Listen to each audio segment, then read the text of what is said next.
అందరికీ నమస్కారం అండి. అందరూ ఎలా ఉన్నారు? నేను చాలా బాగున్నానండి. మీ అందరూ కూడా బాగుండాలని, ఆ హరిహరాదుల యొక్క కృపా కటాక్షాలు అందరూ కూడా కలగాలని కోరుకుంటూ ఇవాల్టి వీడియోలో ఏప్రిల్ 2024వ సంవత్సరంలో మనకి ఏ ముఖ్యమైన పండుగలు ఉన్నాయి, అలాగే ఏ రోజున మనము గృహప్రవేశాలు, వివాహాలు అలాంటి ముఖ్యమైన పనులు చేసుకోవచ్చు అని తెలుపుతాను.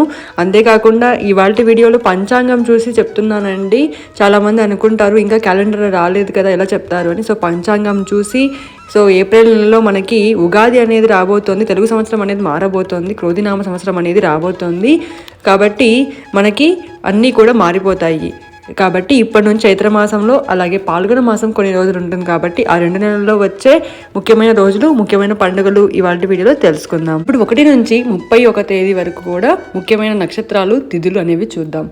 ఏప్రిల్ 1 సప్తమి సోమవారం, మూలా నక్షత్రం. ఈ రోజున గృహారంభం, గృహప్రవేశం, ఉపనయనం, దేవత ప్రతిష్ట, అక్షరాభ్యాసం, నామకరణం, అన్నప్రాసన, నూతన పుస్తకాలు కొనుగోలుతో అవన్నీ కూడా చేయటం ఉత్తమమైన దినము. అంతేకాకుండా 3వ తేదీ నవమి బుధవారం, ఉత్తరాషాఢ. ఈ రోజున వివాహం, ఉపనయనం, గృహారంభం, గృహప్రవేశం, దేవతా ప్రతిష్ట, అక్షరాభ్యాసం, అన్నప్రాసన, నామకరణం, నూతన పుస్తకాలకు ప్రారంభం ఇవన్నీ కూడా ఇవాళ మనం ఈ రోజున చూసుకోవచ్చు. 4వ తేదీ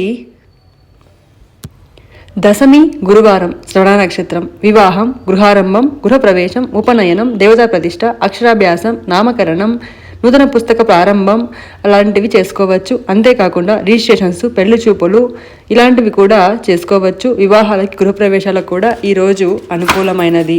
ఆ తర్వాత మనకి అనుకూలమైన రోజులు లేవండి. తిరిగి 9వ తేదీ క్రోధినామ సంవత్సరం ఉగాది పండుగ అయితే రాబోతోంది.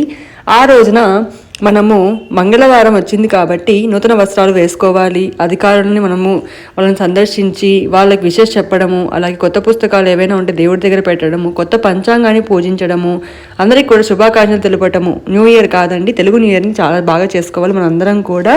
అలాగే ఏవైనా సినిమాలు ప్రారంభం చేసేవాళ్ళు వాళ్ళు కూడా ఈ రోజున చేస్తే కూడా చాలా మంచిది. అంతేకాదు ఆ తర్వాత మనము మంగళవారం ఆలోచించకండి, ఉదయం ఉగాది అనేది చాలా ముఖ్యమైన పండుగ కాబట్టి అన్నీ చేసుకోవచ్చు. వివాహాలు, గృహప్రవేశాలు, బోరింగులు వేయటం అలాంటివన్నీ కూడా చేసుకోవచ్చు. ఆ తర్వాత 10, 11, 12 అనేది కూడా చాలా బాగుందండి. 12 కూడా 11 కూడా అన్నిటికీ వివాహం, గృహారంభం, గృహప్రవేశం, దేవతా ప్రతిష్ట, ఉపనయనం, అక్షరాభ్యాసం అలాంటివి కూడా చేసుకోవచ్చు.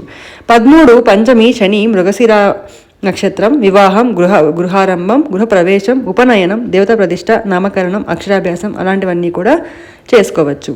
14 పంచమి శనివారం మృగశిర నక్షత్రం. వివాహం, గృహారంభం, గృహప్రవేశం, ఉపనయనం, దేవతా ప్రతిష్ట, నామకరణం, అక్షరాభ్యాసం అన్నీ కూడా చేసుకోవచ్చు. మిథునం వజ్రంలో ఉంది కాబట్టి వివాహం, గృహప్రవేశం, గర్భధానం కూడా ఈ రోజున చేసుకోవచ్చు. అలాగే 14, 15 కూడా చాలా మంచిదండి. ఈ రోజున కూడా గృహారంభం, గృహప్రవేశం అలాంటివన్నీ కూడా కొత్త ఇల్లు మారటం, అద్దె ఇల్లు మారటం, గర్భధానం అన్నీ కూడా చేసుకోవచ్చు. 16 మంగళవారం పుష్యమి నక్షత్రం. గృహప్రవేశానికి మంచి రోజు, అలాగే బోరింగులు వేయటానికి అలాంటి వాటికి కూడా మంచిదే. ఆ తర్వాత 17 నవమి బుధ.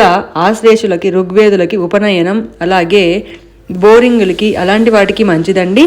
వివాహాలకి, నూతన గృహప్రవేశాలకి ఈ 18 అయితే 17 అయితే మనకు లేదు, గర్భధానం అనేది చేయవచ్చు. అలాగే 18 దశమి గురువారం. ఈ రోజున కూడా అన్ని శుభకార్యాలు చేసుకోవచ్చు. ఆ తర్వాత 19 ఏకాదశి. ఈ రోజున కూడా అన్ని వివాహాలకి అంటే అన్ని కొత్త పనులకి మంచి రోజు. 20వ తేదీ ద్వాదశి శనివారం పుబ్బ నక్షత్రం. ఇది ఋగ్వేదులకు, ఉపనయనం, బోరింగులకి అలాగే గృహప్రవేశం, గర్భధానం అన్నిటికి కూడా మంచి రోజు 20వ తేదీ. ఆ తర్వాత 21 త్రయోదశి ఆదివారం ఉత్తరాషాఢ నక్షత్రం. ఈ రోజున కూడా ఉత్తర పాల్గొని నక్షత్రం. ఈ రోజున కూడా మంచి రోజే అన్నిటికీ కూడా.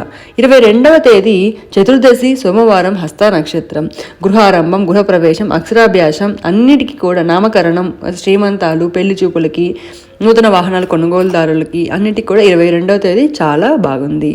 23 పౌర్ణమి అంటే చైత్ర పూర్ణిమ, చాలా మంచి రోజు.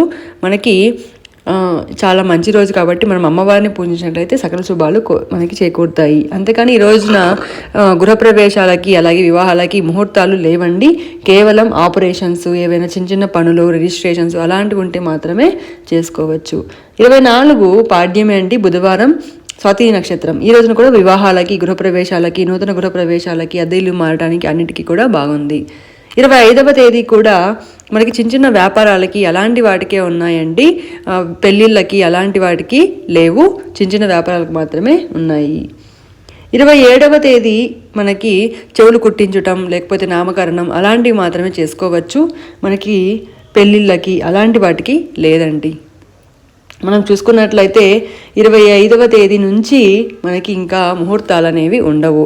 ఇక 28వ తేదీ చిన్న చిన్న పనులు, రిజిస్ట్రేషన్స్ మాత్రమే చేసుకోవచ్చండి. అద్దె ఇల్లు కూడా మారడానికి లేదు. ఎందుకంటే మూఢం అనేది, శుక్రమూఢం అనేది ప్రారంభమవుతుంది 28వ తేదీ నుంచి. కాబట్టి ఆ మిగిలిన రోజులన్నీ కూడా చిన్న చిన్న కార్యక్రమాలకి, లేకపోతే ఏవైనా తప్పకుండా చెయ్యాలి అన్న వాటికి మాత్రమే ఈ 3 రోజులు అనేవి ఉంటాయి. అంతేకాని అంటే అన్నప్రాసనం, అద్దెళ్ళు మారడానికి, శ్రీమంతాలకి, ఏవైనా పెళ్లి చూపులు ఉంటే పెళ్లి చూపులు చూసుకోవచ్చండి.